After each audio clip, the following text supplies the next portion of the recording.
New week, new documenting the journey. Welcome back. First time that I'm really able to scale my brand profitably. So that's what I talk about in last week's documenting the journey. And yeah, this week a bunch of different things going on because of that. So of course, if you grow, if your brand grows, there's going to be different things that pop up, different issues that will arise. So that's what I'm going to talk about this week. So first of all, my brand is personalized products. So all kinds of different merchandise with your own options on them, right? Personalized.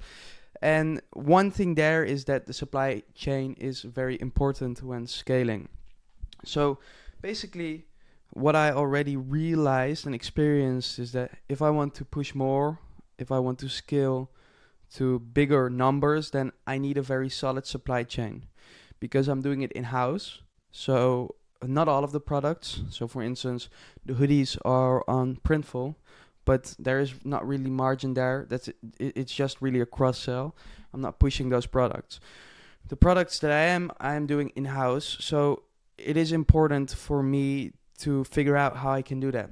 Because of course, if there is one person creating, for instance, the jewelry, then I cannot do double the amount of products if the one person is already occupied with the current orders, right? So yeah, I'm kind of in that challenge. How are we going to expand that? How is that going to go? This is essential for me to be able to scale my brand to bigger numbers because, yeah, of course, if you don't have the supply chain or you don't have the capacity, then you can scale, but everything will just break. And I kind of decided that, I can chat scale it and then see when it breaks, but I can also kind of calculate and kind of see how far I can get it already before that happens and just profitably scale up now, step by step, until I kind of hit a wall. And I'm already working on being able to produce more, and then scale further. And then, in that process, see how far I can scale profitably. And if I need to expand even more, then do that, but do it in beforehand, before it breaks, and before scaling to like the double amount of orders, because maybe it would seem reasonable to do that right now in the ad account, for instance, but if I cannot fulfill it, then, that's trouble. So that's kind of what I'm working on, expanding into new products as well. So for instance, I've got this bracelet here now. It's a fully customized product. I made it from scratch. I mean, of course, similar things exist, but I designed this and got the right products together. And yeah, that's now available. Looking to expand into different products as well. I'm kind of contemplating, should I just expand the product range right now, or should I get the current products on different channels? But then I also know, for instance, I really like the Operators podcast. There's some 7-8 figure brand owners, maybe even 9-figure brand owners. And, it's basically, if you're not at 10 million in revenue a year yet, then you just need to spend more on Facebook, because you can get to that point with Facebook. That's basically one of the points that many people make this, right? Like, don't diversify early, just focus on a channel and scale until you hit a ceiling. And probably you're not at a ceiling yet. Me, I'm definitely not yet. So I think expanding into different channels is not really smart yet, because I will diversify my attention while I should just spend more money on Facebook, on meta ads. So yeah, I think I know what to do there, but it's still, it's like the shiny object. Like, your products fit on Etsy, so you should have an Etsy store. But then I'm like, no, I kind of don't. Like, I just need to spend more money on meta and figure out how I can do that profitably before I make a bunch of new problems for myself, right? So yeah, I'm slowly introducing more products. I guess I could also just sell one product and scale that, but it is relatively low effort for me to introduce similar products on different blanks, let's say. So create really high quality blanks and put the same design on there. So yeah, it is like kind of a balance, right? I'm not spending that much time on introducing the new products, but I am definitely spending some time there because I think it's smart to just have choice for the people that land on my website. If they don't want a necklace, they can get a bracelet, or if they don't want a hoodie, they can get a t-shirt, right? So this is kind of important, I think. Maybe I'm wrong. I'm not sure. I'm also just winging it, you know? So yeah, this week I nuked my ad account as well. So I am not like the professional media buyer yet.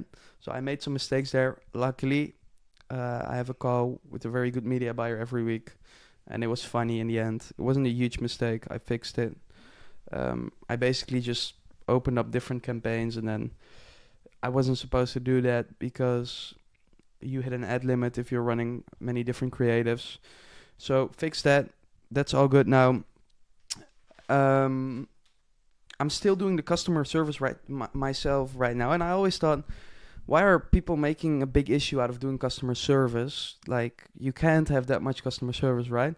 But it is a skill thing because let's say if I have 20 orders a week, I have 2 requests every week, then of course that there is no issue of doing it yourself. But then if you start having 100 orders a week yourself, then you'll start having 10 requests, and then, it stacks up. So I'm slowly starting to outsource that. Currently, I have one employee that is full-time who is helping me with running the community, running the brand, doing different things. And I'm slowly giving him the responsibility of doing customer service. I think anyone can do customer service. We will see. Because basically the rule is just to solve all problems. For me, at least for my brand, I always just solve the problem, whatever way, whatever is necessary to do this. So I don't think it's too complicated. I think he got it. He also helps out on the community side of things, on responding there and doing things there. So it should be fine. I implemented triple wheel, so it wasn't tracking shit, to be honest, in the start, but that was my fault. I did not set up any tracking correctly. So now everything is implemented, so we will see if that helps out, because for me, I noticed that Facebook really wasn't showing any accurate numbers. I also had a Zapier implementation with my Facebook, so it was sending back customers, but still, it wasn't accurate. So what I was doing is just putting the numbers together physically, like these are the Shopify numbers and this is the Facebook numbers, and then seeing what the ROAS was and the cost per acquisition. But if I have to do that every day, then that's just a few hours of me just smashing numbers. So it isn't that that that efficient. So I got triple whale. Hopefully that solves that problem. And this is like one thing that is an investment, right? It's like 150 euros a month, but if I get a better overview of my numbers and I'm able to scale more efficient, then you make it back easily. But it is one thing that, okay, now I'm starting to scale a bit. What do I do with the profits of the business? Where do I put it? Where do I invest it in? So basically figuring out how I can keep growing. Because before it was just really simple, like pay ads are not working, make that work. That was my problem for the past 4 years. And now I kind of need to get to the next level of business, next level of operator that I am, and figure out, okay, what is now the next step? Of course, it's spend more on Facebook ads, but a bunch of different things need to happen in order for that to happen, right? You need better creatives, you need customer service, you need supply chain. So I'm figuring out how I can basically set all these things in stones. And the things that I wrote down is that, I can invest at some point in a mastermind. So there's things like Ecom Fuel. I am not big enough for that yet, maybe next year. But things like that is a good investment for me to talk to other brand owners, invest in better creatives. So I'm currently creating them all myself with people that follow our community. So I built a big community for my brand, Exchange Life community. So I'm creating creatives with those. It is going well, but it's also less reliable. because these people are not, necessarily content creators. They just do it when they have free time, for instance. So I'm kind of seeing there what the balance is, and should I just get more people from the community, or should I try to hire like a proper content agency or like creatives agency? Maybe test that out. We will see. AI, I've been thinking about AI. Of course, it's like a big hype, but is there a way for me to implement that in the business? It is already there for some content things, but because my products are all personalized, I was thinking that maybe I can create some kind of really nice preview for the items. Because right now, if you buy a product, you cannot see a preview on the site. I had an app before, but it was really shit, so I deleted it. So I thought maybe I can fix that with AI, for instance, give a really good preview of what the customer is going to get. But not sure there yet. We will see. Probably not, to be honest. It's not that useful yet for some things. For other things it is. But because, a customer wants a beautiful, for instance, a customer wants a beautiful product. So if the AI doesn't generate a good product, then, maybe they drop off. So maybe that's also not the smartest idea. We will see. Next to that, is there any good credit cards to do ad spend on? Because Amex is like, for me, not really working because you have a limit of 1,500 euros a month, or me, maybe because I'm young and my business is small, but I cannot get past that, and it is kind of a waste of money to not get any cash back on ad spend. So if you have any ideas there, then let me know. So yeah, basically been thinking about what to do to keep growing now. So I thought, like I said before, like of course spend more on meta ads, but okay, what to do now? Because now I'm like, all right, Facebook ads are kind of working now, right? I'm seeing some scale profitably, and what to do now? Now I have new things that I need to come up with, and what is even the goal of it? Like, should I scale it to wherever I can scale it, or is there a revenue goal, or should there be a revenue goal, or should I just wing it, and why? And like, I don't know, like what the fuck? Like, for me, doing a 10k revenue, 40k, 60k, like anything above, I think like 5k profit a month is like, it's the same thing. So for me, it doesn't matter, but I'm also not going to be bored, right? Like, what? I'm not just going to stop at 5k profit per month, because why would I? So, yeah. I don't know. I've always thought that, goals are like, for me, not really. I set goals last year, but during this year, I kind of realized that I think goals are kind of useless because they're just imaginary. Like, goals doesn't say anything. My only goal, I decided, is to not crash and burn. So I realized that if I just keep going every day, chipping away day by day, that I will smash every goal that I can come up with. So why even set goals? But maybe that gives it meaning. I don't know. Like, maybe it's good to have a goal and stop at the goal. Otherwise, you just keep going or not. I don't know. Like, I'm not really sure. Like, how do I set goals for this? Like, what even is my goal? I think from 5 to 10k profit a month, I can do whatever the fuck I want. So should the goal even be higher than that? But I want to go higher than that because I don't want to be bored, and, yeah, I'm not sure about that yet. But we will see. What to do to grow now is just spend more money on meta ads and just all of these other things that I talked about. Yeah. I wrote down that I think it's like growing profitably and slow without breaking anything in a business. I think that's better than to like drop ship scale,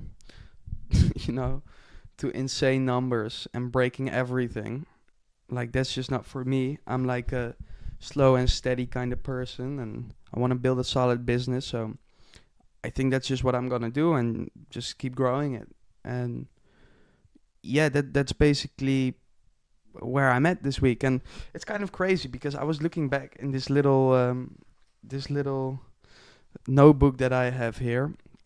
And last year when I started documenting the journey, I wrote down on my task list on the top every day like 41 orders. Like I want to hit that a day. I guess that's the first goal I should hit. But soon I'll be there. And I haven't thought about that goal since I read it, since a year. It's just like I decided goals aren't really useful, and now I'm almost there. So it is kind of crazy to realize, because a year ago I had no idea how I was going to do that. Let me tell you that. If you go back to those documenting the journey videos, I was totally confused. So yeah, it is kind of funny how it goes, right? It is funny how it goes. We will see. That's kind of it for this week's documenting the journey. Raw one again from my gaming chair out here in my room. One more thing is that it is kind of getting boring a bit in, like, you know, I'm in my hometown. It is really nice. It's really nice to be with my family. But I mean, like, I kind of look forward to some action and a trip again, to get out of there and, you know, go on some adventures. So I'm kind of planning a trip. We will see. I've been locked in really well, going to the gym 5 times a week, eating like fucking clean and just smashing it, to be honest. But yeah, I'm looking forward to a bit more adventure and just new experiences and new people. And so we will see how that goes. Probably next month you'll see me in this little room for a bit, and then I'll take you guys with me as well. So that's it for this week's documenting the journey. I document my journey building my brand. So if you want to come along, then subscribe, and I'll see you guys next week.